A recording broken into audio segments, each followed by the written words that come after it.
spoken word, the lyricism really comes from the individuality of each person's experience. And so that really inspired me to just write my own and get out into the world. And I pretty much just never stopped. So I wouldn't have ever anticipated whatsoever that it would have been a career. But I was lucky enough to continue to perform and then get cast on the last 3 seasons of HBO Deaf Poetry, which of course, brought my work out to a larger national audience.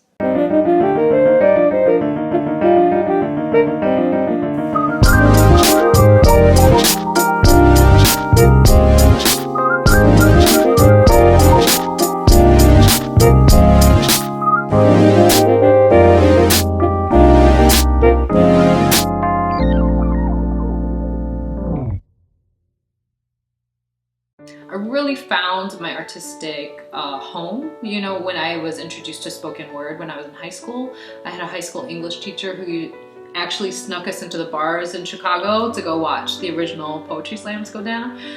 So that meant a lot to me, because for me as an Asian American female growing up in the Midwest, there were very, very, very few depictions of any Asian American females, at that time. In that environment, particularly the adults I grew up watching as a teenager, there was not one style. There was not one cadence. There was not one exterior look.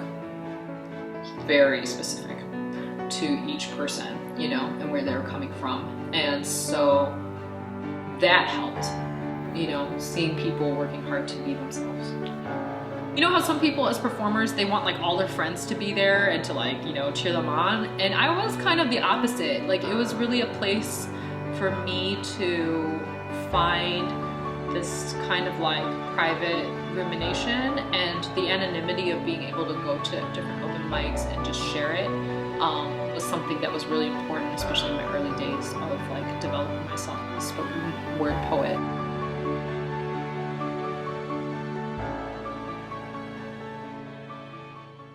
So normally this actually is my living space, but when it comes to production time, then it becomes my rehearsal space, my design space. This area here is often where I storyboard a lot of my ideas for my full-length pieces, whether that's a play or a screenplay or another written work that's a longer piece. For me, visually, I need to lay it out to be able to see where it's going. My writing studio right here. So this is it. This is where much of the magic happens. On a given day, I could be doing anything from revising a play to writing new poems to doing accounting, to looking over, helping to photo edit if there's a, photography that was just done of an event, or for some other promotional thing. I could be helping out with graphic design, working with my booking team around booking new events. But yeah, it's a lot of different things. So everything from creative things to, as what people would say, administrative, but I really think that those things are important and an extension of what it is that I do as an artist. So the producing is a very creative and important part of it in terms of how my work gets connected to the rest of the world. Very important to me.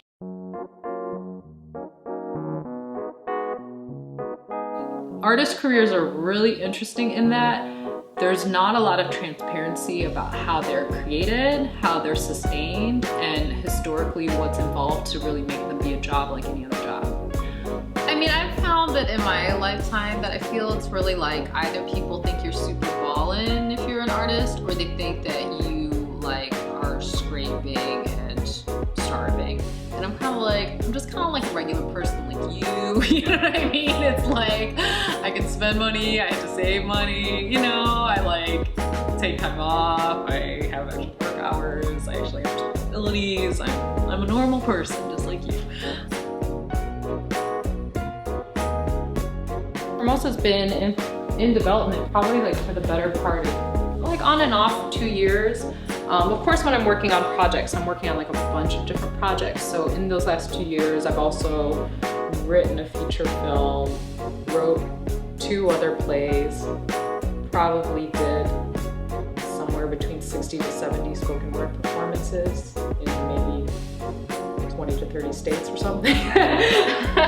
So there's, oh yes, and I also shot 2 short films in at that time, one being the 360-degree interactive film. There's probably other things that I'm forgetting, but I like to keep, you know, active.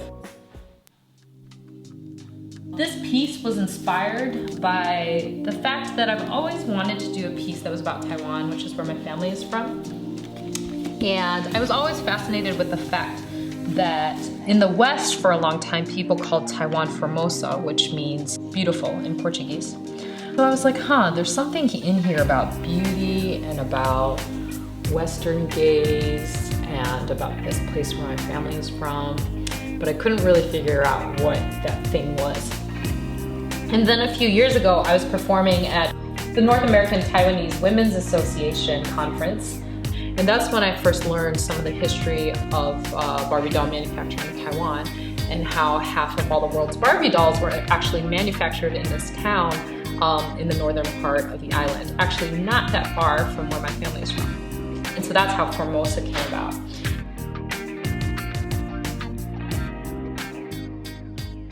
Entrepreneurs are the artists of the economy. So it's this idea that you're using your creativity to create something that wasn't previously there, or you're trying to take your, you know, a limited resource and transform it into something else, right? If you want to make money, you have to pay attention to money. You have to care about money. You have to care about people who are giving it. You have to care about how it's taken. You have to care about how it's allocated. You have to be organized, you know, and any level of professionalism that you would bring to any other job that somebody would hire you for, you should bring that to your own work, always. And it's hard because there's no one else to reinforce for you to do it, but you have to do it because it matters. And you have to really ask yourself, do you really believe more in what someone else would ask of you than what you would ask of yourself? I think that's what it comes down to at the end of the day. I mean, I always told young artists, you gotta find your audience, you know? And that's not like trying to like pander and be like, hey, look at my stuff, you know? I mean, it's really understanding there's something that is you. And there's people who really need to hear it and to feel it and to experience it. And then your job becomes, how do you find those people in the world? And that's true of everything. It's true in love and friendship and, you know, business relationships and collaboration. How do we find, you know, that other thing or person that we meet and it's what we both needed, you know? And I think that's specific to, you know, spoken word. A lot of my work is really about trying to understand what's been made like an invisible experience. So that's, for me, what it means to be Asian American. That's not what it means for everyone to be Asian American, but that is what it means for me. And so the metaphor of that experience means anyone whose experience is made invisible by culture, you know? Because, you know, that's what it means to be an artist, that's what it means to be an entrepreneur, to really focus on that one thing that does not exist yet and keep working towards it until it becomes real. And that's the heart of all of this work.